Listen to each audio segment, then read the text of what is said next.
భారత రాజ్యానికి అసలు ప్రాథమిక హక్కులకు ఏమిటి సంబంధం?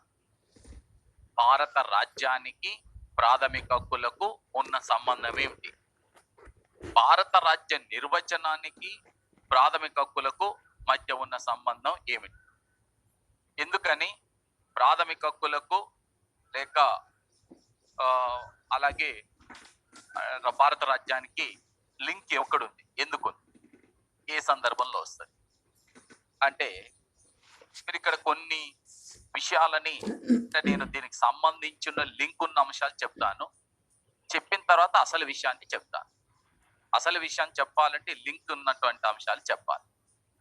మీకు ఎవరినైనా సరే ప్రాథమిక హక్కులను భారత రాజ్యాంగంలో పొందుపరిచిన ప్రాథమిక హక్కులకు సంబంధించి నేను కొన్ని విషయాలు చెప్తాను. ప్రాథమిక హక్కులని ఎవరు అమలు చెయ్యాలి? ప్రాథమిక హక్కుల అమలు బాధ్యత, అమలు చేయాల్సింది ఎవరు అంటే ప్రభుత్వాలు అమలు చెయ్యాలి. ప్రశ్న వచ్చినప్పుడు ఇదే దృష్టిలో పెట్టుకోండి. నెక్స్ట్, ప్రాథమిక హక్కులని ఎవరు సవరణ చేస్తారు? పార్లమెంటు సవరణ చేస్తుంది. ప్రాథమిక హక్కులను ఎవరు సంరక్షణ చేస్తారు? సంరక్షణ చేసేది ఎవరు అంటే సుప్రీంకోర్టు, హైకోర్టులు.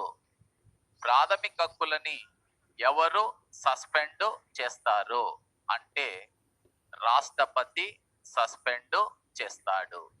ప్రాథమిక హక్కులపై పరిమితులు ఎవరు విధిస్తారు?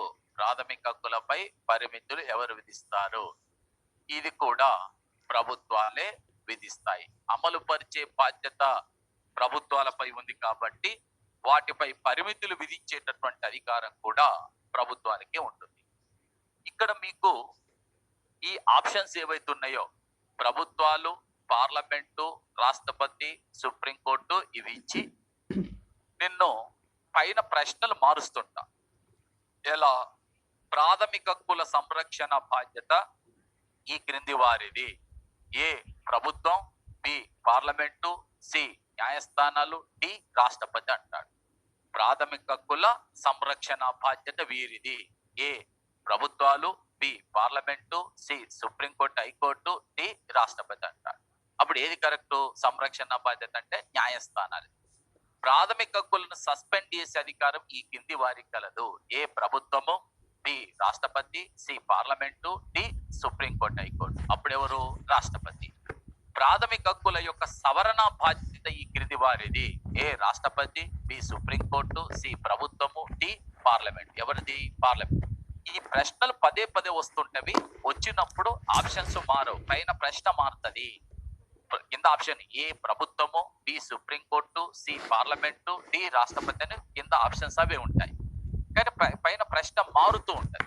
ఎవరు మారుతుంటది? ప్రాథమిక హక్కుల అమలు బాధ్యత అంటాడు ఒకసారి ప్రాథమిక హక్కులను సస్పెండ్ చేసే అధికారం అంటాడు, మరొకసారి ప్రాథమిక హక్కుల సవరణ బాధ్యత అంటాడు, మరొకసారి ప్రాథమిక హక్కుల సంరక్షణ. ప్రశ్న మారుతుంది, ఆప్షన్స్ మారవు. అది వచ్చినప్పుడు మీరు కన్ఫ్యూజ్ కాకుండా ఉండాలంటే వీటిపైన మీకు అవగాహన ఉండాలి. ప్రాథమిక హక్కులను సస్పెండ్ చేసే అధికారం ఈ దేశంలో ఒక రాష్ట్రపతికి ఉంటది. అది జాతీయ అత్యవసర పరిస్థితి కాలంలో సస్పెండ్ చేస్తారు అని రాజ్యాంగంలోని 359 అధికరణలో ఉంటది. జాతీయ అత్యవసర పరిస్థితి కాలంలో ప్రాథమిక హక్కులను సస్పెండ్ చేసే అధికారం రాష్ట్రపతికి ఉంటది. ప్రాథమిక హక్కులను సంరక్షించే బాధ్యత న్యాయస్థానాలది. ఏ న్యాయస్థానాలది రాసినాం? సుప్రీంకోర్టు, హైకోర్టుగా రాశాం. ప్రాథమిక హక్కులని సంరక్షించే బాధ్యత, హక్కుల సంరక్షణ చేసేది ఎవరయ్యా అంటే సుప్రీంకోర్టు మరియు హైకోర్టులు, న్యాయస్థానాలు సంరక్షణ చేస్తాయి. నెక్స్ట్, ఓకేనా? ఇప్పుడు మీకు నేను భారత రాజ్యం అంటే ఎవరెవరిని కలిపి భారత రాజ్యం అంటాము? కేంద్ర ప్రభుత్వము, రాష్ట్ర ప్రభుత్వాలు, పార్లమెంటు, శాసనసభ, స్థానిక సుపరిపాలన సంస్థలు, ఇతర అధికారిత సంస్థలు, వీటన్నిటి కలిపి భారత రాజ్యం అంటాం. మరి భారత రాజ్యానికి ప్రాథమిక హక్కులకు సంబంధం ఎక్కడ వస్తుంది అంటే ఇక్కడ ఏం రాశాను? ప్రాథమిక హక్కుల సంరక్షణ బాధ్యత ఎవరిదయ్యా అంటే సుప్రీంకోర్టు, హైకోర్టు. ఓకేనా? ఒక పౌరుడు, ఏ పౌరుడైనా సరే, పౌరులు ఎవరైనా సరే, పౌరులు రాజ్యాంగంలోని 3వ భాగంలో ప్రసాదించిన ప్రాథమిక హక్కులని పొందలేకపోతే, ఏ పౌరుడైనా రాజ్యాంగంలో పొందుపరిచిన ప్రాథమిక హక్కులని పొందలేకపోతే, పౌరులు పొందలేకపోతే, లేకపోతే వాళ్ళకు భంగం కలిగితే వీళ్ళు ఎక్కడికి రావచ్చు? సుప్రీంకోర్టు, హైకోర్టుకు రావచ్చును. ఎందుకు సుప్రీంకోర్టు, హైకోర్టుకు వస్తారు? వాటిని సంరక్షించాల్సిన బాధ్యత న్యాయస్థానాలది. న్యాయస్థానాలదని ఒట్టిగానే రాయలే. న్యాయస్థానాలదని చెప్పే అంశం రాజ్యాంగంలోని 32 అధికరణలోనే ఉన్నది. మీరు ప్రాథమిక హక్కుల్లో 6వ హక్కు ఏంటిది? రాజ్యాంగ పరిరక్షణ హక్కు, రాజ్యాంగ పరిహార హక్కు. రాజ్యాంగ పరిరక్షణ హక్కు, రాజ్యాంగ పరిహార హక్కు. మళ్ళీ చెప్తున్నాను, పౌరులు ఎవరైనా సరే భారత రాజ్యాంగంలోని 3వ భాగం ద్వారా ప్రసాదించే ప్రాథమిక హక్కులని పొందే హక్కు మనందరికీ ఉన్నది. మనం ఎవరైనా సరే రాజ్యాంగం ప్రసాదించే ప్రాథమిక హక్కులు పొందటానికి అర్హులం. ఒకవేళ నువ్వు పొందాల్సిన టైంలో ఎప్పుడన్నా పొందలేకపోతే, లేకపోతే వాటికి భంగం కలిగితే, ప్రాథమిక హక్కులకు భంగం కలిగితే పౌరులు ఎవరి దగ్గరికి వస్తారు? సుప్రీంకోర్టు, హైకోర్టు దగ్గరికి వస్తారు. సుప్రీంకోర్టు, హైకోర్టు దగ్గరికి ఎందుకు వస్తారంటే, హక్కులని సంరక్షించే బాధ్యత రాజ్యాంగమే 32 అధికరణ ద్వారా, ఏ హక్కు ద్వారా? రాజ్యాంగ పరిరక్షణ హక్కు ఏదైతుందో ఈ రాజ్యాంగ పరిరక్షణ హక్కు ద్వారా ఈ పౌరులు ఎవరి దగ్గరికి వచ్చినారు? సుప్రీంకోర్టు, హైకోర్టు దగ్గరికి వచ్చారు. ఓకేనా? వాస్తవంగా ప్రాథమిక హక్కుల అమలు బాధ్యత ఎవరికి? ప్రభుత్వాలది. ప్రభుత్వాలలో ప్రాథమిక హక్కులని సక్రమంగా అమలు చేస్తే మనం కోర్టుకి వెళ్తామా? న్యాయస్థానాలు సరిగా, అంటే ప్రభుత్వాలు సరిగా అమలు పరచకపోతే కోర్టు దగ్గరికి వెళ్తామా? మీరే ప్రశ్నించుకోవచ్చు. మన హక్కులు రాజ్యాంగంలో ఉన్న హక్కులని మనం పొందుతుంటే, మనకి ఎలాంటి ఇబ్బంది లేకుండా మన హక్కులు మనం పొందేటప్పుడు మనం కోర్టుకి వెళ్తామా? మన హక్కులను మనం పొందలేకపోతే కోర్టుకి వెళ్తామా అనేది ప్రశ్న. అంటే పొందలేకపోతేనే కోర్టుకి వెళ్తాం. మన హక్కులకు భంగం కలిగితే రక్షించాలని కోర్టుకి వెళ్తామా? హక్కులకు భంగం కలగకపోయినా వెళ్తామా? హక్కులకు భంగం కలిగితే రక్షించండి అని చెప్పి కోర్టుకు వెళ్తాం. ఓకేనా? అంటే పౌరులు ప్రాథమిక హక్కులు అమలు జరగనప్పుడు, తమ హక్కులు అమలు జరగనప్పుడు వాటి అమలు కోసం కోర్టుకు వెళ్ళొచ్చు. ప్రాథమిక హక్కులకు భంగం కలిగినప్పుడు వాళ్ళు కోర్టుకు వెళ్ళవచ్చును. అమలు జరగకపోయినా పౌరులు కోర్టుకు వెళ్తారు, లేకపోతే భంగం కలిగినా రక్షించాలని కోర్టుకు వెళ్తారు. ఎందుకు వెళ్తారంటే రాజ్యాంగం పౌరులకు అలాంటి అవకాశం కల్పించింది. పైగా హక్కులను రక్షించే బాధ్యత ఎవరికి ఇచ్చింది? న్యాయస్థానాలు. కాబట్టి ఈ పౌరులు వెళ్ళి తమ గోడు, తమ గోస అంటే కోర్టులకు చెప్పుకుంటారు. కోర్టులకు చెప్పితే ఈ కోర్టులు ఏం చేస్తవి అంటే, ఐదర్ సుప్రీంకోర్టు, హైకోర్టు కానీ రిట్లు అంటే ఆజ్ఞలు జారీ చేస్తాయి. రిట్లు జారీ చేస్తాయి. ఎవరు? కోర్టులు.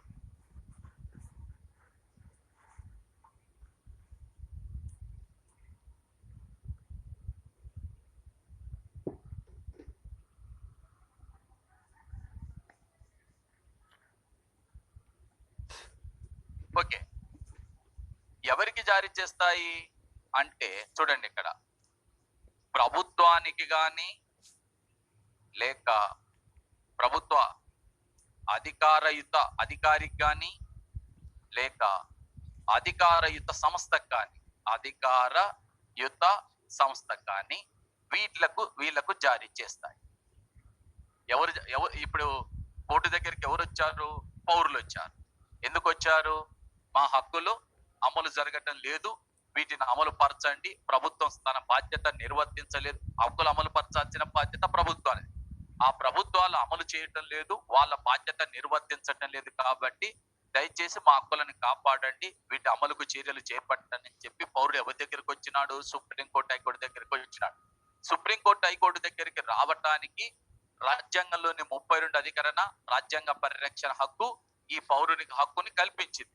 ఎప్పుడైనా నీ హక్కులు అమలు జరగకపోయినా, వాటికి భంగం కలిగినా కూడా నువ్వు కోర్టులను సంప్రదించు, కోర్టులు నీ హక్కులను రక్షణ కల్పిస్తాయి అని చెప్పి రాజ్యాంగంలో ఈ హక్కు ఉంది కాబట్టి వాడు కోర్టు దగ్గరికి వచ్చాడు. కోర్టు ఏం చేసింది? రిట్లు జారీ చేసింది. రిట్లు జారీ చేసే అధికారం కోర్టు అంటే ఆజ్ఞలు జారీ చేసే అధికారం కోర్టులకు ఉన్నది. ఎవరికి జారీ చేసింది? ప్రభుత్వానికి కానీ, ప్రభుత్వ అధికారికి కానీ, అధికారిత సంస్థలకు కానీ జారీ చేసింది. ఏమని జారీ చేస్తుంది అంటే, ఆ పౌరుడు ఇచ్చిన కంప్లైంట్ ఏంటిది?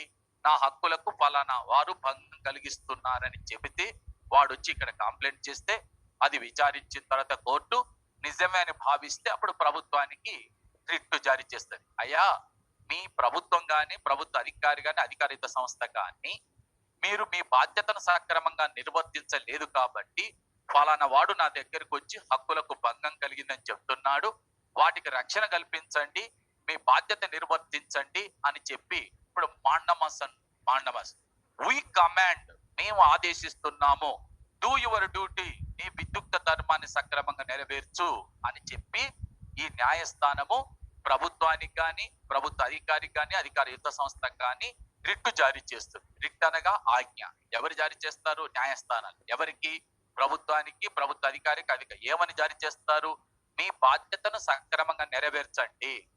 ఫలానా వ్యక్తిని ఎవరిని అరెస్ట్ చేసినారంట, వాడిని ఎందుకు అరెస్ట్ చేసినారో కారణం చెప్పండి, వాడిని తీసుకొచ్చి మా ముందు ఆధారపరచండి, వాని స్వేచ్ఛకు భంగం కలుగుతుందని చెప్పి కానీ ఏదన్నా సరే రిట్ జారీ చేస్తారు. ప్రభుత్వానికి, ప్రభుత్వ అధికారికి, అధికారయుత సంస్థకు జారీ చేస్తారు. ఎందుకు జారీ చేస్తారు? ప్రభుత్వాలు చేయాల్సిన బాధ్యతని సక్రమంగా చెయ్యలేదు కాబట్టి, రాజ్యాంగంలో పొందుపరిచిన హక్కులను అమలు పరచాల్సిన బాధ్యత ప్రభుత్వాలది. ప్రభుత్వాలు ఆ పని చెయ్యలేదు కాబట్టి ఈ పౌరుడు వచ్చి కోర్టుకు చెప్పుకున్నాడు. ఏమని?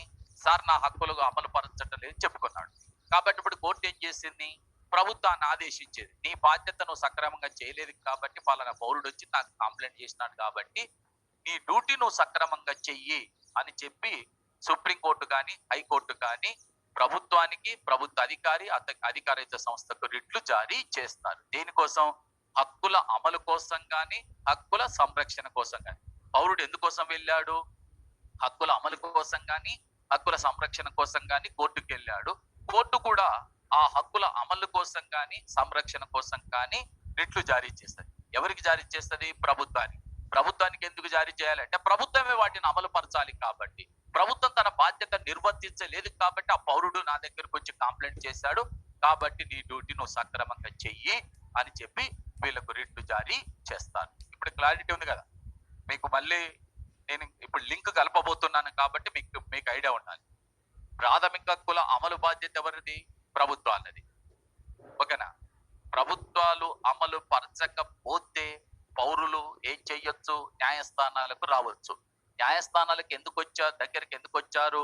హక్కుల సంరక్షణ బాధ్యత సుప్రీంకోర్టు, హైకోర్టుది కాబట్టి వారి దగ్గరికి వచ్చారు. వచ్చి కంప్లైంట్ చేశారు, పిటిషన్ వేశారు. సార్, నా హక్కులు అమలు పరచడం లేదనో, నా హక్కులకు భంగం కలిగిందనో కోర్టులో పిటిషన్ వేశారు. కోర్టులో పిటిషన్ వేస్తే అప్పుడు కోర్టు ఏం చేసింది? రిట్లు జారీ చేసింది. అంటే ఆజ్ఞలు. ఎవరికి జారీ చేసింది? ప్రభుత్వానికి, ప్రభుత్వ అధికారికి, అధికారిత సంస్థకు జారీ చేసింది. ఏమని జారీ చేసింది?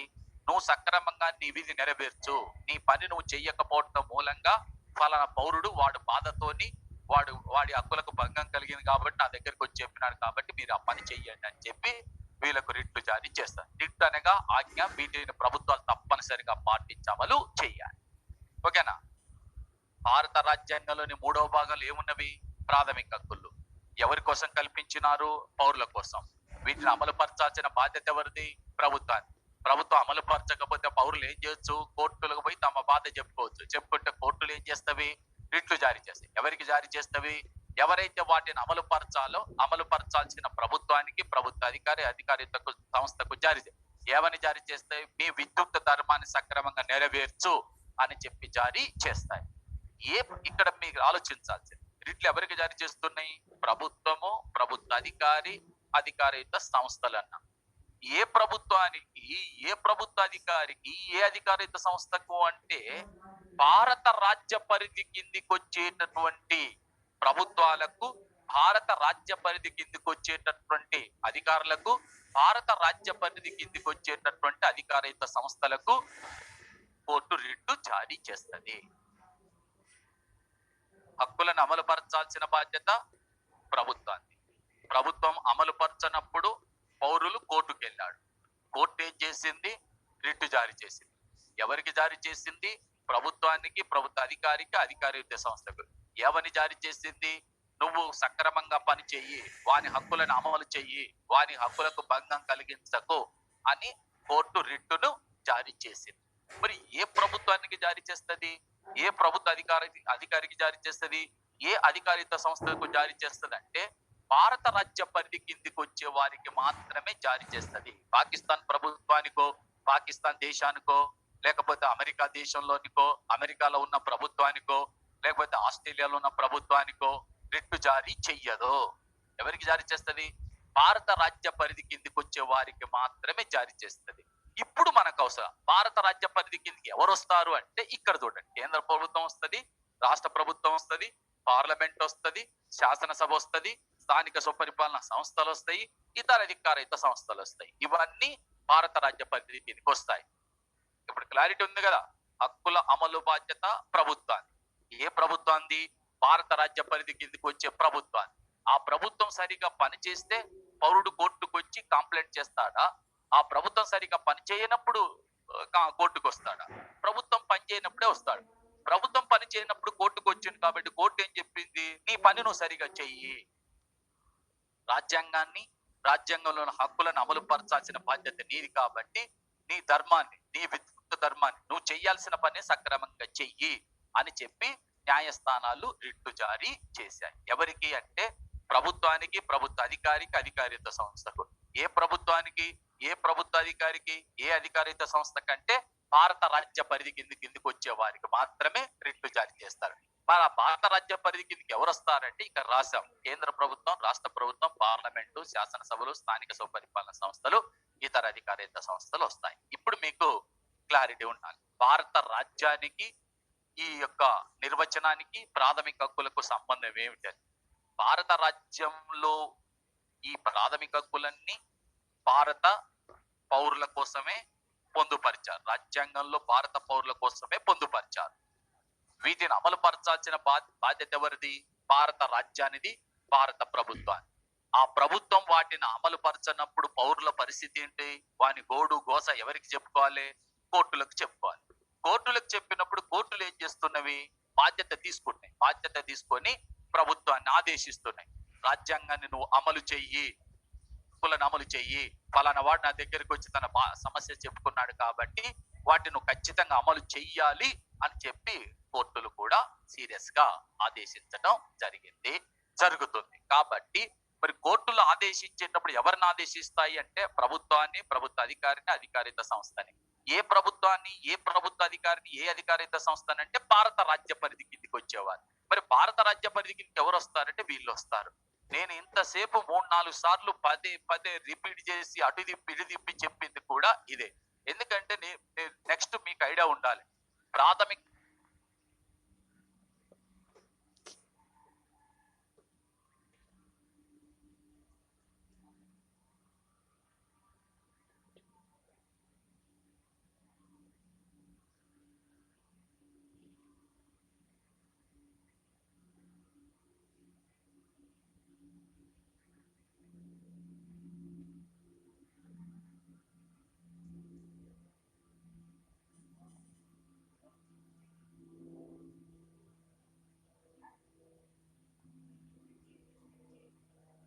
రావాల్సినటువంటి అంశం.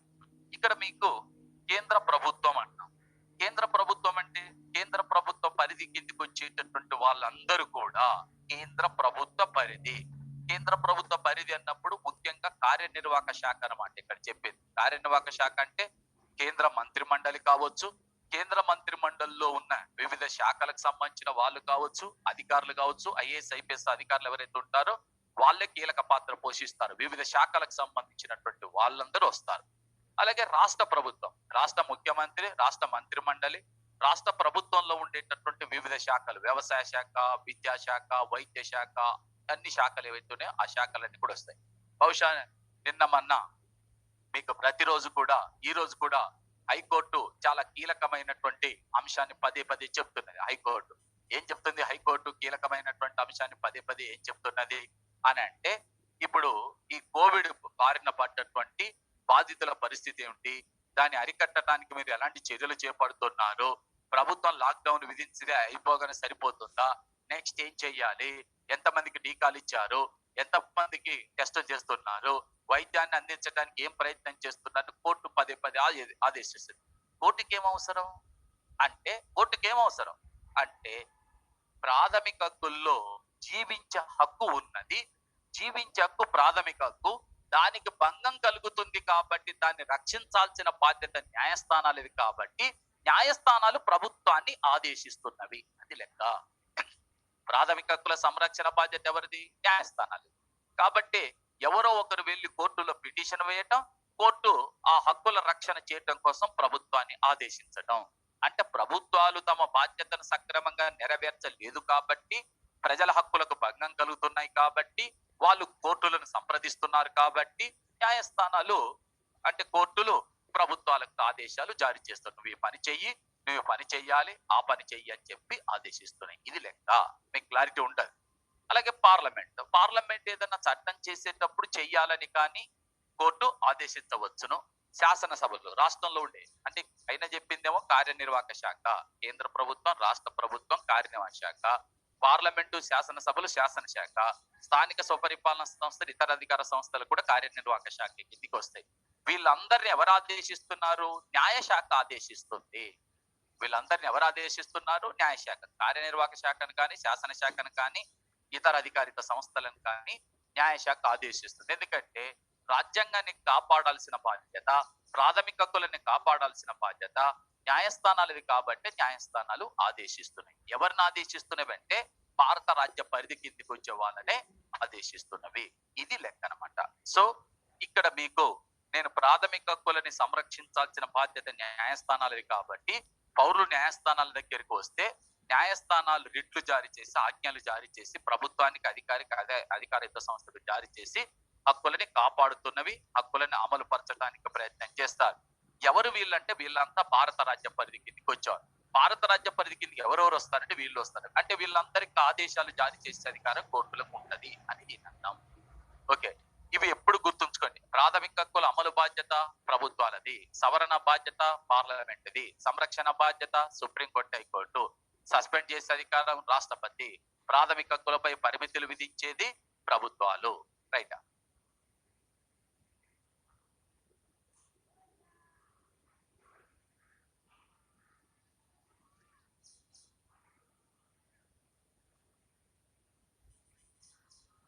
ఇక్కడ మీకు ప్రాథమిక హక్కులకు సంబంధించినటువంటి దగ్గర మీరు ఒక అంటే కీలకమైనటువంటి అంశాన్ని పరిశీలించాల్సి ఉంటుంది. ఏంటంటే నీకు కేంద్ర ప్రభుత్వం అనేది అర్థమవుతుంది, రాష్ట్ర ప్రభుత్వం అనేది అర్థమవుతుంది, పార్లమెంట్ అర్థమవుతుంది, శాసనసభ అర్థమవుతుంది, స్థానిక స్వపరిపాలన సంస్థలు కూడా అర్థమవుతుంది. కానీ ఇతర అధికారిత సంస్థలు అంటే ఏమిటి?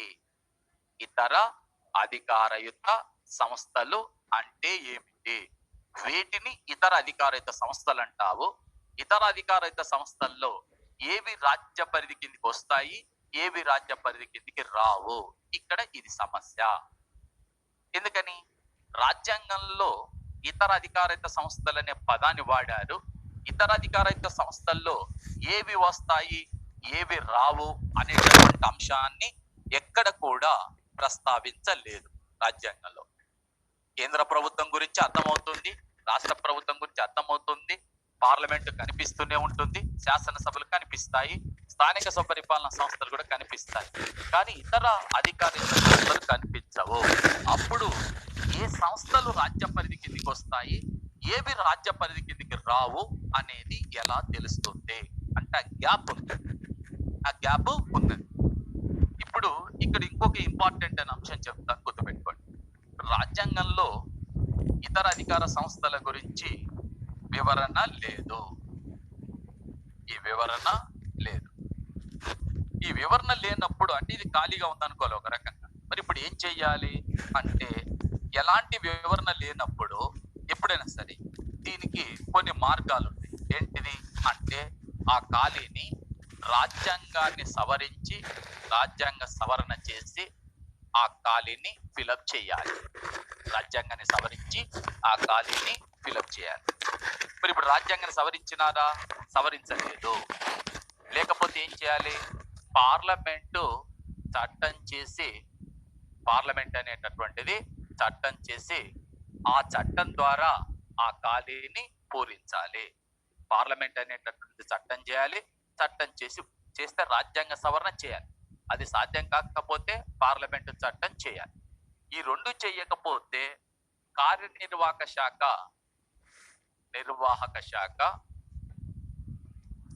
ఉత్తర్వులు ఇవ్వాలి, ఆర్డర్స్ ఇవ్వాలి, లేదా ఆర్డినెన్స్ నన్నా జారీ చేయాలి. ఇప్పుడు మళ్ళీ చెప్తున్నా, భారత రాజ్యం యొక్క నిర్వచనం చెప్పేటప్పుడు కేంద్ర ప్రభుత్వం, రాష్ట్ర ప్రభుత్వం, పార్లమెంటు, శాసనసభలు, స్థానిక స్వపరిపాలన సంస్థలు అనేవి క్లియర్ గా ఉన్నవి, అవి అర్థమవుతుంది. కానీ ఇతర అధికారిత సంస్థల గురించి వివరణ లేదు. ఎలాంటి వివరణ లేదు. ఏవి వస్తాయి, ఏవి రావు అనే అంశం గురించి లేదు. మరి లేనప్పుడు ఈ ఖాళీని ఎవరు పూరించాలి, ఎలా పూరించాలి అంటే రాజ్యాంగ సవరణ చేసి అక్కడ చేర్చనన్నా చేర్చాలి. ఒకవేళ రాజ్యాంగ సవరణ సాధ్యం కాకపోతే పార్లమెంటు చట్టం చేసి అదన్నా చెయ్యాలి. పార్లమెంటు చట్టం, రాజ్యాంగ సవరణ చేయలే, పార్లమెంటు చట్టము చేయలే. పోనీ కార్యనిర్వాహక శాఖ ఏమన్నా ఉత్తర్వులు ఇచ్చిందా అంటే కార్యనిర్వాహక శాఖ కూడా ఉత్తర్వులు ఇవ్వలేదు. ఇవి ఏవి చేయనప్పుడు ఫైనల్ గా ఎవరు దీనికి చెప్పాలంటే సుప్రీంకోర్టు తీర్పులన్నా చెప్పాలి. సుప్రీంకోర్టు తీర్పుల రూపంలోనే ఇవ్వాలి. ఎందుకు సుప్రీంకోర్టు తీర్పులు? ఎవరో నన్ను అడిగారు కూడా, అడుగుతున్నారు కూడా, సార్ మన బుక్కులో సుప్రీంకోర్టు సంబంధించిన చాలా తీర్పులు ఉన్నవి, ఇవి అవసరమా, చదవాలా వద్దా, ఎంత మేరకు చదవాలి, ఇవన్నీ అడుగుతున్నారు. గుర్తుపెట్టుకోండి, ఇక్కడ నేను సందర్భం వచ్చింది కాబట్టి చెప్తున్నా దాని ఇంపార్టెన్స్ ఏంటంటే, ఇప్పుడు రాజ్యాంగంలో వివరణ లేదు ఇతర అధికారిత సంస్థల గురించి. అప్పుడు ఏం చేయాలి? రాజ్యాంగాన్ని సవరించి ఆ ఖాళీని పూరించాలి. అది చేయనప్పుడు ఏం చేయాలి? పార్లమెంటు చట్టం అన్నా చేయాలి. పార్లమెంటు చట్టం చేయలే. అప్పుడు ఇంకొక ఆప్షన్ ఏంటిది? కార్యనిర్వాహక శాఖ ఉత్తర్వులన్నీ ఇవ్వాలి. అది జరగలేదు. ఏది జరగనప్పుడు ఆ బాధ్యత ఎవరు తీసుకుంటారు? సుప్రీంకోర్టే తీసుకునేది. మరి సుప్రీంకోర్టు ఇచ్చిన తీర్పులు ఇక్కడ రాజ్యాంగంగా, చట్టంగా చలామణి అవుతున్నవి. సుప్రీంకోర్టు ఇచ్చిన తీర్పులే రాజ్యాంగము, చట్టంగా అమలు అవుతున్నవి. మరి అలాంటప్పుడు సుప్రీంకోర్టు ఇచ్చిన తీర్పులు ఆ ఖాళీలను పూరించేటప్పుడు సుప్రీంకోర్టు ఇచ్చిన తీర్పులు ఏవైతున్నవి అవే చట్టాలు, అవే రాజ్యాంగం. దాన్నే ప్రభుత్వం అమలు చేస్తుందంటే సుప్రీంకోర్టు ఇచ్చిన తీర్పులు ఎంత కీలకమో మీరు దృష్టిలో పెట్టుకోండి. మీరు ఒట్టిగానే తీర్పు కోసం తీర్పు కాదు ఇది. వన్స్ సుప్రీంకోర్టు జడ్జిమెంట్ ఇచ్చింది అని అంటే మీకు మరి నేను చెప్పే దాంట్లో ఐడియా ఉండాలి. భూభాగం గురించి చెప్పేటప్పుడు చెప్పాను. భారత భూభాగాన్ని ఇతరులకు బదిలీ చేసేటప్పుడు కానీ, ఇతర భూభాగాలు భారతదేశం కలుపుకునేటప్పుడు కానీ ఎలా చేయాలని రాజ్యాంగం లేదు. రాజ్యాంగంలో లేకపోతే రాష్ట్రపతి ఎవరిని అడిగినారు? ఆయన ఫ్రెండ్ని అడిగినాడా, లేకపోతే వేరే వాళ్ళని అడిగాడు? సుప్రీంకోర్టుని అడిగాడు. సుప్రీంకోర్టు ఏమని తీర్పు చెప్పింది? అలా చేయాలంటే రాజ్యాంగ సవరణ చేయాలని. అంటే 1960లో సుప్రీంకోర్టు తీర్పిస్తే నీకు 2015, 2016, 2017, 2018 వరకు కూడా దాన్ని పాటిస్తూ వచ్చాం. నిన్న మొన్న 100వ రాజ్యాంగ సవరణ చేసి భారతదేశానికి సంబంధించిన అస్సాంలో 8,000 ఎకరాల భూమిని బంగ్లాదేశ్ కి బదిలీ చేసిన, బంగ్లాదేశ్ నుంచి భారతదేశం 6,500 ఎకరాల భూమిని కలుపుకున్న 100వ రాజ్యాంగ సవరణ. అంటే సుప్రీంకోర్టు ఇచ్చిన తీర్పే మనకు రాజ్యాంగము, సుప్రీంకోర్టు ఇచ్చిన తీర్పే చట్టము, సుప్రీంకోర్టు ఇచ్చిన తీర్పే ఆదేశం. కాబట్టే సుప్రీంకోర్టు తీర్పులకు వాల్యూ ఉంటది. అది ఇంపార్టెంట్, మీరు గుర్తించాలి. అంతే తప్ప సుప్రీంకోర్టు తీర్పుల కోసం కాదు. అది ఒక పాయింట్, ఆబ్జెక్టివ్ టైప్ కోసం ఇంపార్టెంట్ అనే పాయింట్, దానికోసం మాత్రమే కాదు చెప్పేది. ఇది ఇంపార్టెంట్. ఈ వివరణ లేనప్పుడు, ఇతర అధికారిత సంస్థల గురించి వివరణ లేనప్పుడు భారతదేశం రాజ్యాంగాన్ని సవరించినారా? లేదు. పార్లమెంట్ చట్టం చేసిందా? లేదు. కార్యనిర్వాహక శాఖ ఉత్తర్వులు ఇచ్చిందా? లేదు. కాబట్టి ఆ బాధ్యత ఎవరు తీసుకున్నారు? సుప్రీంకోర్టు. సుప్రీంకోర్టు తీసుకొని తీర్పులు ఇస్తూ తన యొక్క ఆ బాధ్యతని నెరవేర్చింది. అంటే ఆ ఖాళీని సుప్రీంకోర్టు తీర్పుల ద్వారా పూరించింది. అలా మొట్టమొదటిసారిగా అజయ్ హాసియా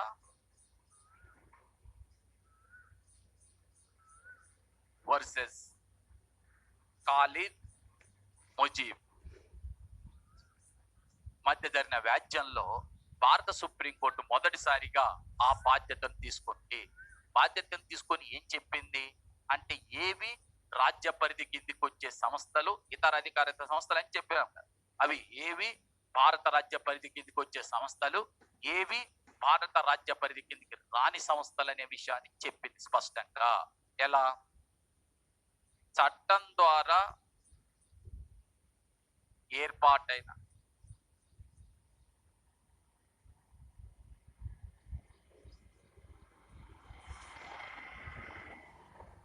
రాజ్య పరిధి కిందికి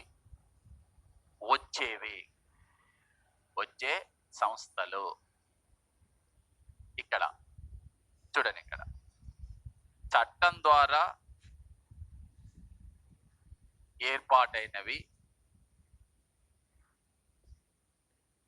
నెక్స్ట్ మన మామూలుగా ఆజ్ఞలు జారీ చేసే సంస్థలు. నెక్స్ట్ అధికారయుత ఆదేశాలు జారీ చేసేవి. అలాగే పన్నులు విధించగలిగే సంస్థలు. నెక్స్ట్ ప్రభుత్వ ఆజ్ఞలు ఆదేశాలు అమలు చేసే సంస్థలు. నిర్వహణ వ్యయం మొత్తం ప్రభుత్వమే భరించే సంస్థలు. నెక్స్ట్ నిర్వహణ వ్యయంలో ఎక్కువ భాగం ప్రభుత్వమే భరించే సంస్థలు. ఒకసారి చూడండి, నేను ప్రతిదీ చెప్పేటప్పుడు దాని వివరణ ఇస్తాను. ఆ వివరణ ఇచ్చేటప్పుడు వివరణ వరకు మాత్రమే పరిమితం కాకూడదు. ఆ వివరణ ఎందుకోసం ఇచ్చామో దాని లింక్ ఉన్న పాయింట్ ఏమిటి అనేది కూడా నీకు ఐడియా ఉండాలి. వివరణ ఇచ్చివ్వగానే ఓకే సార్ అయిపోయింది ఇవి వచ్చాయి అన్నారు కదా చెప్పారు, అట్లా కాదు. వివరణ ఇస్తున్నా, ఆ వివరణకు సంబంధించిన లింక్ ఏందో మీకు ఐడియా ఉండాలి. ప్రాథమిక హక్కుల అమలు బాధ్యత ఎవరిది? రాజ్యానికి, భారత రాజ్యాన్ని. భారత రాజ్యాన్ని అంటే భారత ప్రభుత్వాన్ని. భారత ప్రభుత్వం అమలు చేసినప్పుడు ఎవడు కోర్టుకెళ్ళి నా హక్కులను ఎందుకు అమలు చేసిన ఎవడు అడగడు. అమలు చేయనప్పుడు మాత్రమే పౌరులు కోర్టులని సంప్రదిస్తారు. పౌరులు కోర్టులను సంప్రదించినప్పుడు కోర్టు ఏం చేస్తున్నవి? రిట్లు జారీ చేస్తున్న ఆజ్ఞలు. ఏమని? ఫలానా వాని హక్కును అమలు చెయ్యి అని ఆదేశాన్ని. ఎవరికి? రాజ్యానికి, భారత రాజ్యానికి. భారత రాజ్య పరిధి కిందికి వచ్చే ప్రభుత్వానికి, ప్రభుత్వ అధికారికి, అధికారిత సంస్థలకు. అయితే భారత రాజ్యం యొక్క నిర్వచనం చెప్పేటప్పుడు కేంద్ర ప్రభుత్వం మనకు ఈజీగా అర్థమవుతుంది, రాష్ట్ర ప్రభుత్వం అర్థమవుతుంది, పార్లమెంట్ అర్థమవుతుంది, శాసనసభలు అర్థమవుతుంది, స్థానిక స్వపరిపాలన సంస్థలు అర్థమవుతుంది, అంత బాగానే ఉంది. కానీ ఇతర అధికారయుత సంస్థల గురించి ఎలాంటి వివరణ లేదు. ఎలాంటి వివరణ లేనప్పుడు సమస్యలు వచ్చినాయి. రాజ్యాంగాన్ని అమలు పరిచేటప్పుడు సమస్యలు వచ్చినాయి. ఈ కేసు అలా వచ్చింది, అజయ్ హాస్య కేసు అలాగే వచ్చింది. ఎందుకు వచ్చింది అంటే ఈ వివరణ లేనప్పుడు నువ్వు ఏం చేయాలి? రాజ్యాంగాన్ని సవరించి ఆ వివరణ రాయాలి. లేదు వివరణ లేనప్పుడు పార్లమెంట్ ఏం చేయాలి? చట్టమన్నా చేయాలి. అది కూడా సాధ్యం కాకపోతే ఏం చేయాలి? కార్యనిర్వాహక శాఖ ఉత్తర్వులు ఇవ్వాలి. ఇవేవి కూడా జరగనప్పుడు సుప్రీంకోర్టు ఏం చేస్తుంది? తీర్పులు ఇస్తుంది. మీ వాళ్ళ బాధ్యత నెరవేర్చలేదు కాబట్టి మేము మా బాధ్యత నెరవేరుస్తున్నామని చెప్పి సుప్రీంకోర్టు తీర్పులు ఇస్తుంది. ఆ తీర్పుల ద్వారా ఈ ఖాళీని పూరించే ప్రయత్నం సుప్రీంకోర్టు చేసింది. అలా చేసేటప్పుడు వచ్చిన మొదటి కేసు అజయ్ హాస్య వర్సెస్ కాళోజీ ముజీబ్. ఈ మధ్య జరిగిన వ్యాజ్యంలో భారత సుప్రీంకోర్టు చాలా కూలంకషమైన తీర్పునిస్తూ రాజ్య పరిధి కిందికి వచ్చే సంస్థలు ఏ సంస్థలు వస్తాయంటే చట్టం ద్వారా ఏర్పాటైన సంస్థలు, ఆజ్ఞలు జారీ చేసే సంస్థలు, అధికారిత ఆదేశాలు జారీ చేయగలిగిన సంస్థలు, పన్నులు విధించగలిగే సంస్థలు, ప్రభుత్వ ఆజ్ఞలు ఆదేశాలను అమలు చేసే సంస్థలు, సంస్థల నిర్వహణ వ్యయం మొత్తం ప్రభుత్వమే భరిస్తే ఆ సంస్థలు, అదే విధంగా నిర్వహణ వ్యయంలో ఎక్కువ భాగం ప్రభుత్వం భరించే సంస్థలు, ఇవన్నీ కూడా రాజ్య పరిధి కిందకి వస్తా.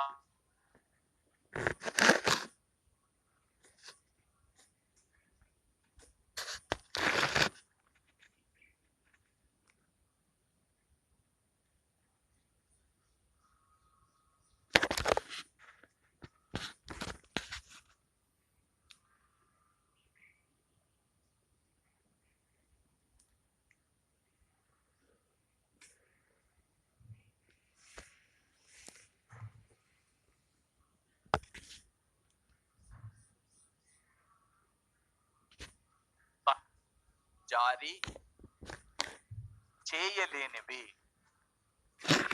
ఆజ్ఞలు ఆదేశాలు జారీ చేయలేనివి, పన్నులు విధించే అధికారం లేనివి, పన్నులు విధించేటటువంటి అధికారం లేని సంస్థలు.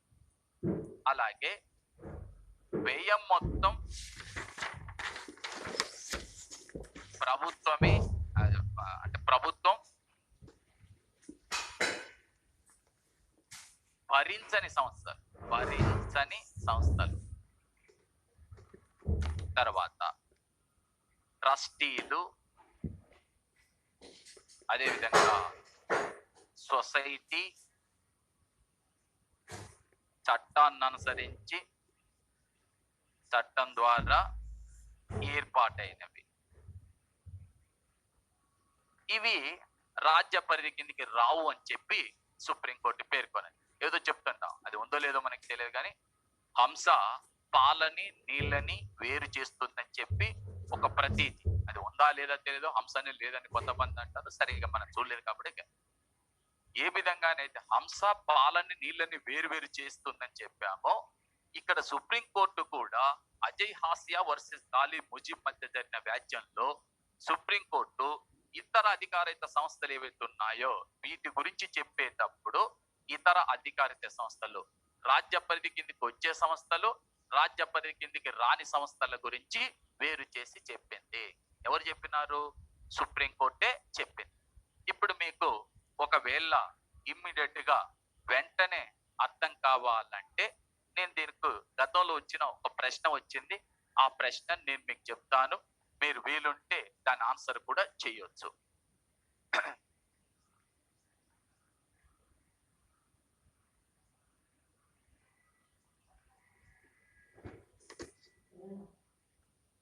ఈ కేసు ఏంటిది?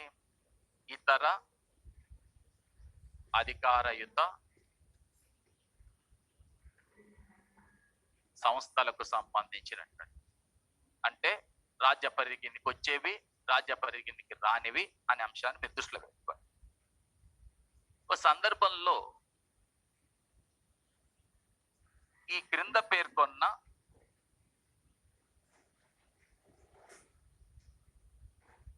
సంస్థలలో రాజ్య పరిధి కిందకి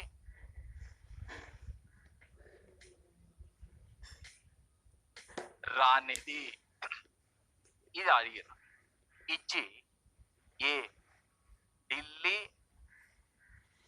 transport corporation, A Delhi transport corporation, B Rajasthan electricity board,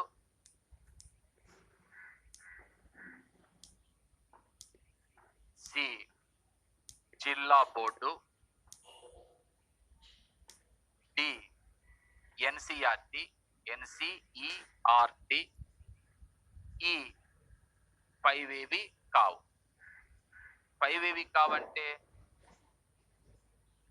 అన్ని రాజ్య పరిధి కిందకి వచ్చే సంస్థలు. దీంట్లో ఏది కరెక్ట్ అనేది ఒకసారి మీరు చూడండి. ఈ క్రింది పేర్కొన్న సంస్థలలో రాజ్య పరిధి కిందికి రానిది అని చెప్పారు.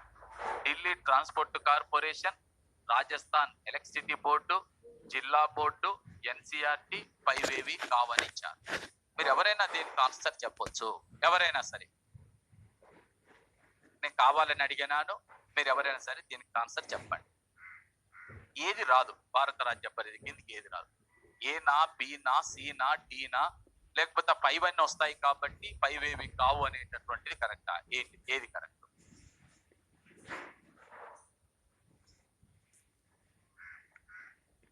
ఉన్నారా? ఇందులో ఏది కరెక్ట్ గా మనం ఆన్సర్ తీసుకోవాల్సి ఉంటది. దేని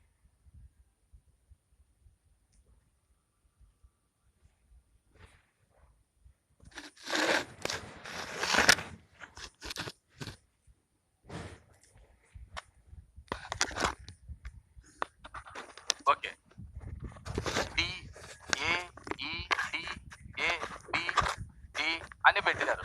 దాదాపు అన్ని పెట్టారు. ఈ అంటే ఏవి కాదు.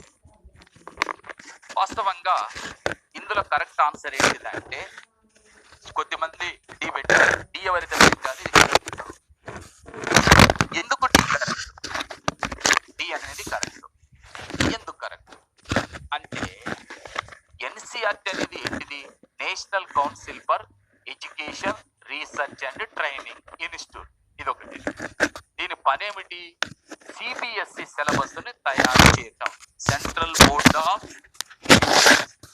CBSE syllabus, central board of secondary education సంబంధించినటువంటి, స్కూల్ ఎడ్యుకేషన్ సంబంధించినటువంటి, అదే central board of school education సంబంధించిన సిలబస్ ని వీళ్ళు తయారు చేస్తారు. సిబిఎస్ఈ సిలబస్ తయారు చేస్తారు. సిబిఎస్ఈ సిలబస్ తయారు చేసిన తర్వాత ఎవరు? ఎన్సిఆర్టీ వాళ్ళు సిబిఎస్ఈ సిలబస్ తయారు చేసి ఈ సిలబస్ ని కేంద్ర ప్రభుత్వానికి ఇస్తుంది. కేంద్ర ప్రభుత్వం అంటే మానవ వనరుల శాఖ ప్రభుత్వం ఎవరైతుందో వాళ్ళకి ఇస్తుంది. ఈ ప్రభుత్వము ఆ సిలబస్ గురించి ఆదేశాలు జారీ చేస్తుంది. సిలబస్ గురించి ప్రజలకు ఆదేశాలు జారీ చేస్తుంది. అంటే సిలబస్ సంబంధించిన అంశాన్ని తయారు చేసింది ఎవరు? ఎన్సిఆర్టీ. తయారు చేసి ఎవరికి ఇచ్చింది? కేంద్ర ప్రభుత్వానికి. కేంద్ర ప్రభుత్వం సిలబస్ అని చెప్పి మనకు ఆదేశాలు జారీ చేసింది. ఇప్పుడు అందులో ఏదైనా తప్పు ఉంటే మనకు ఆదేశం జారీ చేసిన ప్రభుత్వం పైన కోర్టుకు వెళ్తావా, లేకపోతే ప్రభుత్వానికి సలహా ఇచ్చిన ఎన్సిఆర్టీ పైన వెళ్తావా? కోర్టుకి ఎవరి మీద వెళ్తావు? ప్రభుత్వం పైన వెళ్ళాలి. ఎన్సిఆర్టీ పైన వెళ్ళటానికి అవకాశం లేదు. ఎందుకంటే ఎన్సిఆర్టీ ఏమంటది? అవునే, నేను సలహా ఇచ్చాను ప్రభుత్వానికి, వానికి ఇష్టం ఉంటే తీసుకోని లేకపోతే పక్కకు పెట్టాను. నేను సలహా మాత్రం సిలబస్ ఇట్లా ఉంటే బాగుంటుందని ప్రభుత్వానికి ఇచ్చాం. ఇచ్చిన దానిపైన కోర్టు అంటే వాళ్ళు నిర్ణయం తీసుకోని చెప్పు. మేము ఇచ్చిన తప్పు అయితే పక్కకు పెట్టమని చెప్పు. నువ్వు నా దగ్గర ఎందుకు వచ్చినావు అంటాడు వాడు. డైరెక్ట్ గా అంటాడు, నేను నీకు చెప్పలేదు కదా. ఇప్పుడు ఎన్సిఆర్టీ డైరెక్ట్ గా ప్రజలకు ఆదేశాలు జారీ చేసిందా? చేయలే. ఇది మీ సిలబస్ అని ఎన్సిఆర్టీ చెప్పిందా? చెప్పలే. ఎవరికి ఇచ్చింది? సిబిఎస్ఈ సిలబస్ తయారు చేసి ప్రభుత్వానికి ఇచ్చింది. ప్రభుత్వం సిలబస్ రూపొందించి ఆదేశాలు జారీ చేసింది. ఆదేశాన్ని మనకు జారీ చేసింది ఎవడు? ప్రభుత్వం. కాబట్టి నీకు ఏదైనా సమస్య ఉంటే గవర్నమెంట్ మీద వెళ్తావు, కాబట్టి ఎన్సిఆర్టీ మీద వెళ్ళలేవు. అందువల్ల ఇది రాదు. ఇప్పుడు మధ్యప్రదేశ్ లో ఒక 4th క్లాస్ మ్యాథ్స్ సిలబస్ లో, 4th క్లాస్ సంబంధించిన మ్యాథ్స్ సిలబస్ లో ఒక లెక్క ఉంది. ఏమనుందా లెక్క అంటే, 20 మంది కరసేవకులు బాబ్రీ మసీదుని 40 రోజుల్లో కూలగొట్టగలిగితే 40 మంది కరసేవకులు ఎన్ని రోజుల్లో బాబ్రీ మసీదుని కూలగొట్టగలరు? ఇది లెక్క మధ్యప్రదేశ్ రాష్ట్రం ప్రభుత్వం జారీ చేసి. ఇప్పుడు నువ్వు ఆ సిలబస్ ని తయారు చేసి రూపొందించి ప్రభుత్వానికి ఇచ్చినటువంటి ఎస్సీఆర్టీ మీద వెళ్తావా, ప్రభుత్వం మీద కేసేస్తావా? అందరు వెళ్ళి ప్రభుత్వం మీద. మీరేం బుద్ధి లేదా? మీరు చూసుకోలేదా? మసీదులు మందిరాలు కూలగొట్టడం గురించి నువ్వు సిలబస్లు చెప్పింది ఇంకేం లెక్క దొరకలేదా అని చెప్పి కోర్టుకు వెళ్ళారు. అంటే ఇక్కడ అంశం ఏంటంటే, సిలబస్ కు సంబంధించిన అంశాన్ని తయారు చేసి రాష్ట్రంలోనైతే ఎస్సీఆర్టీ అంటారు, కేంద్రంలో అయితే ఎన్సీఆర్టీ అంటారు. వీళ్ళు తయారు చేసి ప్రభుత్వానికి ఇస్తే ఆ ప్రభుత్వం మనకు ఆదేశాలు జారీ చేస్తుంది.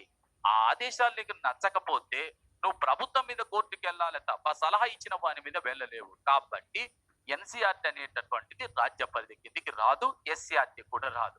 ఒకడేమో మన దగ్గర 4th క్లాసులో మన దగ్గరనే భారతదేశ పటం వేసేటప్పుడు కాశ్మీర్ లేకుండా పటం వేసినాడు. ఉర్దూ మీడియం బుక్ లో ఒకడేమో కాశ్మీర్ లేకుండా భారతదేశ పటం వేస్తాడు, ఇంకో అంటే కాశ్మీర్ అంటే భారతదేశం కాదేమో మరి వాళ్ళ ఉద్దేశంలో వేస్తాడు.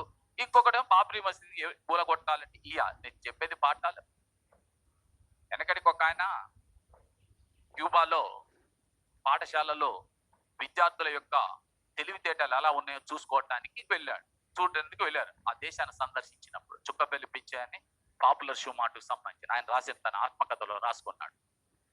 రాసినప్పుడు ఆయన ఆయన క్యూబా దేశం వెళ్ళి సందర్శించినప్పుడు హవానాలో దాని రాజధాని హవానాలో వెళ్ళి ఒక స్కూల్లో ఒక క్లాసులోకి వెళ్ళి ఒక 5th క్లాస్ చదివేటటువంటి అబ్బాయిని పిలిచి ప్రశ్న అడిగాడు. ఏమని అని అంటే, బాబు, ఒక వ్యక్తి లీటరుకు 20 రూపాయలు చొప్పున పాలను కొని దాంట్లో ఒక 20 లీటర్లు కొని, లీటర్కి 20 రూపాయలు 20 లీటర్లు కొని దాంట్లో 5 లీటర్ల నీళ్లు కలిపి లీటర్కి 25 రూపాయల చొప్పున అమ్మితే ఎంత లాభం వస్తుంది అని అడిగి, ఈయన ఏంది పిల్లల యొక్క తెలివితేటలు గుర్తుంచుకోవటం కోసం, పిల్లల తెలివితేటలు గమనించడం కోసం ఈయన ప్రశ్న వేశాడు. ఈయన ఏం చెప్తాడు సమాధానం? పిల్లలు వెంటనే చెప్తారా తెలుగులో కాదని ప్రశ్నించడానికి అడిగాడు. వాడు ఏం చెప్పాడమ్మంటే 6 నెలల జైలు శిక్ష వస్తుందని చెప్పి. ఎందుకని అంటే, మా దేశంలో పాలల్లో నీళ్లను కలిపి అమ్మటం చట్ట విరుద్ధం, రాజ్యాంగ విరుద్ధం, అతన్ని జైల్లో పెడతారని చెప్పినాడు. అంటే మనం ఏ నీతి చెప్తున్నాం అంటే, మీరు మ్యాథ్స్ చెప్పటం అంటే మ్యాథ్స్ ఒక్కటే కాదు కదా, మ్యాథ్స్ చెప్పేటప్పుడు మనం నీతి నియమాలు చెప్తున్నాం. పాలల్లో నీళ్ళని కలిపి అమ్మటం ఇలాంటివి చెప్తుంటాం లెక్కల కోసం. నువ్వు లెక్కల కోసం కాదు, నువ్వే సందేశం ఇస్తున్నావు, అది ఇక్కడ ఇంపార్టెంట్. కాబట్టి ఇక్కడ సలహా ఇచ్చిన వీళ్ళు కారు, ఆదేశాలు జారీ చేసిన ప్రభుత్వమే. ప్రభుత్వం పైనే మనం కేసు వేస్తాం, ప్రభుత్వమే దానికి సమాధానం చెప్పాల్సి ఉంటది. అలా ఇక అనేక సందర్భాల్లో కూడా రాజ్య పరిధి కిందికి వచ్చే సంస్థలు, చట్టం ద్వారా ఏర్పాటైనవి, ఆజ్ఞలు జారీ చేసే సంస్థలు, అధికారయుత ఆదేశాలు. ఇప్పుడు నీకు ఎన్సిఆర్టీ మనల్ని ఆదేశించిందా? ప్రభుత్వం ఆదేశించిందా? ప్రభుత్వం ఆదేశించింది. ఎన్సిఆర్టీకి ఆదేశించే అధికారం లేదు. డబ్బులు అంటే అది నడవటానికి అవసరమైన జీతభత్యాలు ప్రభుత్వం ఇస్తుంది, ఇవ్వచ్చు. కానీ వాడు ఆదేశించలేదు కదా, వాడు ఆజ్ఞలు జారీ చేయలేదు కదా, వాడు రూల్ ఫ్రేమ్ చేయలేదు కదా, శాసనాలు చేయలేదు కదా, చట్టం చేయలేదు కదా. చట్టం చేయనప్పుడు వాని గురించి వాడు మనల్ని ఆదేశించలేదు, వాడు చట్టం చేయలేదు. కాబట్టి వాడు సలహా మాత్రమే ఇచ్చాడు. కాబట్టి అది రాజ్య పరిధి కిందికి రాదు. ఇది అంశము. అలాగే రాజ్య పరిధి కిందికి రాని అంశాల గురించి ఇక్కడ రాశాం. ఏంటివి? ఆజ్ఞలు ఆదేశాలు జారీ చేయలేనివి, పన్నులు విధించే అధికారం లేనివి, వ్యయం మొత్తం ప్రభుత్వం భరించని సంస్థలు, ట్రస్టీలు, సొసైటీలు రావని చెప్పాను. దీనికి కూడా నేను మీకు ఒక మంచి ఉదాహరణ చెప్తాను.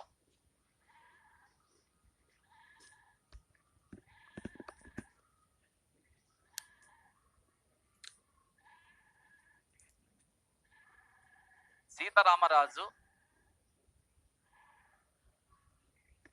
Versus Koseema cooperative bank.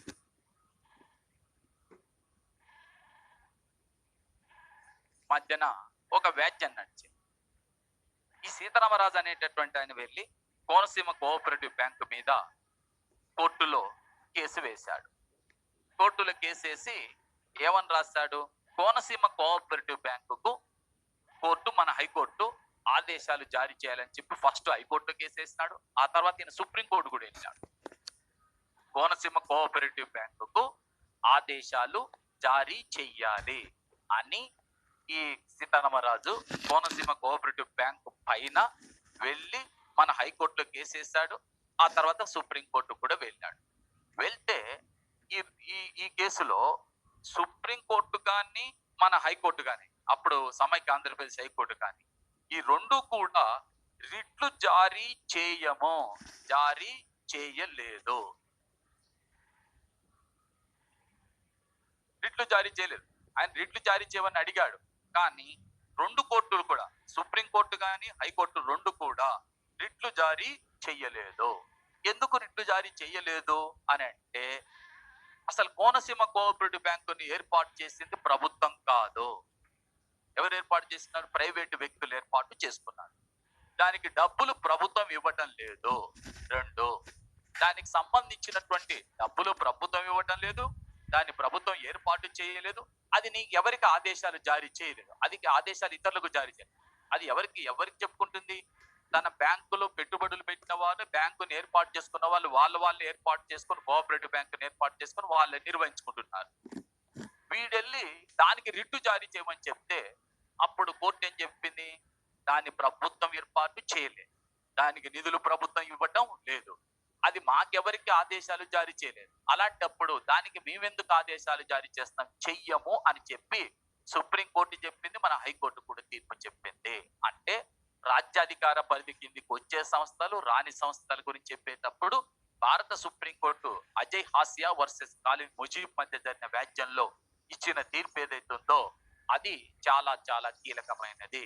నేను మళ్ళీ చెప్తున్నాను, భారత రాజ్యం యొక్క నిర్వచనం చెప్పేటప్పుడు కేంద్ర ప్రభుత్వం గురించి అర్థమవుతుంది, రాష్ట్ర ప్రభుత్వం గురించి అర్థమవుతుంది, పార్లమెంటు గురించి అర్థమవుతుంది, శాసనసభలో అర్థమవుతాయి, స్థానిక స్వపరిపాలన సంస్థలు అర్థమవుతాయి. కానీ ఇతర అధికారిత సంస్థలు అని చెప్పేటప్పుడు ఏ ఇతర అధికారిత సంస్థలు వస్తాయి, ఏవి రావనేది రాజ్యాంగంలో లేదు. రాజ్యాంగంలో లేనప్పుడు రాజ్యాంగాన్ని సవరించి అందులో చేర్చలేదు. పార్లమెంటు చట్టం అన్న చెయ్యలేదు. కార్యనిర్వాహక శాఖ ఉత్తర్వులను ఇవ్వలేదు. కాబట్టి ఆ బాధ్యత, ఆ ఖాళీని పూరించే బాధ్యత ఎవరి మీద పడ్డది, సుప్రీంకోర్టు మీద పడ్డది. అలా సుప్రీంకోర్టు దగ్గరికి వచ్చినప్పుడు వివిధ కేసుల్లో మొట్టమొదట అజయ్ హాసియా కేసులో ఏవి రాజ్య పరిధి కిందకి వస్తాయో చెప్పారు, ఏవి రాజ్య పరిధికి రావో కూడా చెప్పడం జరిగింది. దీని తర్వాత ఇక వేరు కేసుల్లో ఇక్కడ నేను కొన్ని రాస్తాను చూడండి. సీతారామరాజు కేసు ఏమో రాదని చెప్పినటువంటి అంశాలు ఇక్కడ ముఖ్యంగా షీలా బర్సే వర్సెస్ మహారాష్ట్ర మధ్య జరిగినటువంటి వ్యాజ్యంలో కానివ్వండి, అలాగే Ramana Dayaram Shetty versus international airport authority,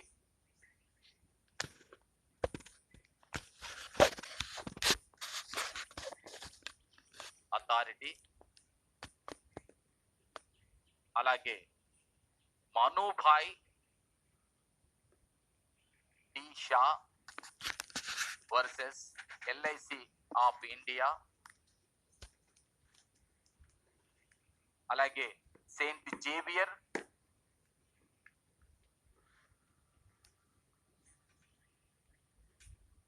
college versus Gujarat university,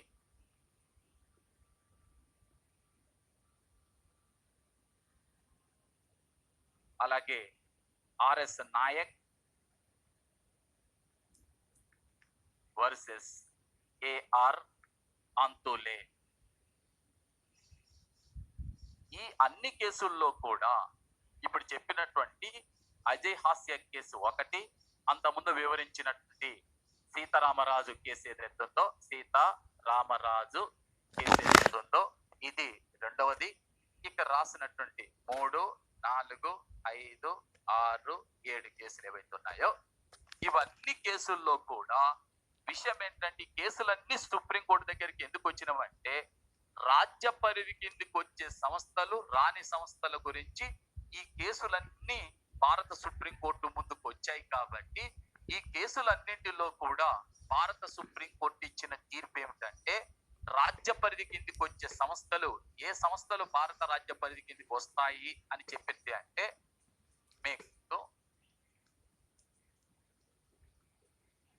ఈ అన్నిట్లో కూడా ప్రభుత్వ సహాయం పొందే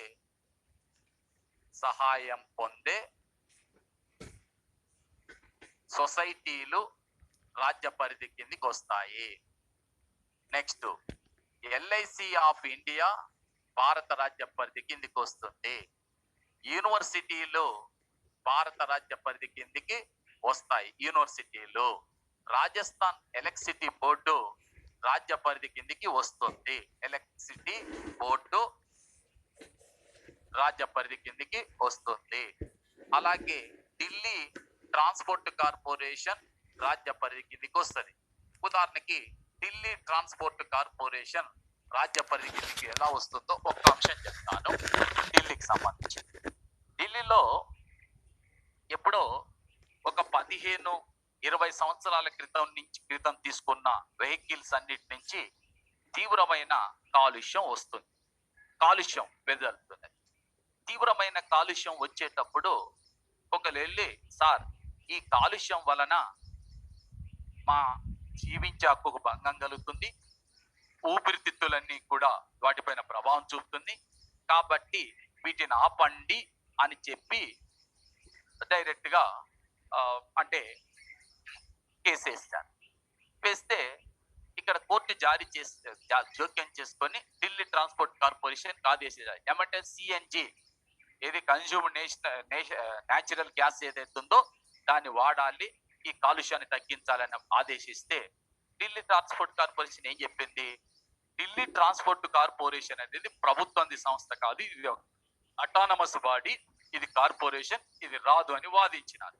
వాదిస్తే ఈ సంస్థను ఎలా ఏర్పాటు చేస్తారు? ప్రభుత్వం చట్టం చేసి ఏర్పాటు చేసింది. ఈ సంస్థ నిర్వహణకై డబ్బులను ఎవరు ఇస్తున్నారు? ప్రభుత్వం ఇస్తున్నారు. మీరు చేసే పని మూలంగా ప్రజల ఆయురారోగ్యాలకు భంగం కలిగిస్తుంది కాబట్టి ఖచ్చితంగా ఇది వస్తుందని చెప్పాల్సి వచ్చింది. ఆఖరికి ఆర్ఎస్ నాయక్ వర్సెస్ ఏఆర్ అంతులే మధ్య జరిగిన వ్యాజ్యంలో ఈవెన్ కోర్టులు కూడా రాజ్య పరిధి కిందికి వస్తాయని చెప్పింది. జనరల్ గా కోర్టులు కూడా రాజ్య పరిధి కిందికి వస్తాయని సుప్రీంకోర్టు చెప్పాల్సి వచ్చింది. అయితే కోర్టులు అన్ని సందర్భాల్లో రావు. న్యాయ సమీక్ష చేసేటప్పుడు, చట్టాలని సమీక్షించేటప్పుడు కోర్టులు రాజ్య పరిధి కిందికి రావు. కానీ ఇక్కడ మీకు కోర్టులు జారీ చేసేటటువంటి అంటే కోర్టులు ఎప్పుడు ఏ సందర్భంలో వస్తాయి అంటే, ఉదాహరణకి మీరు ఈ మధ్యకాలంలో కోర్టుల్లో కొన్ని జాబ్స్ పడ్డాయి.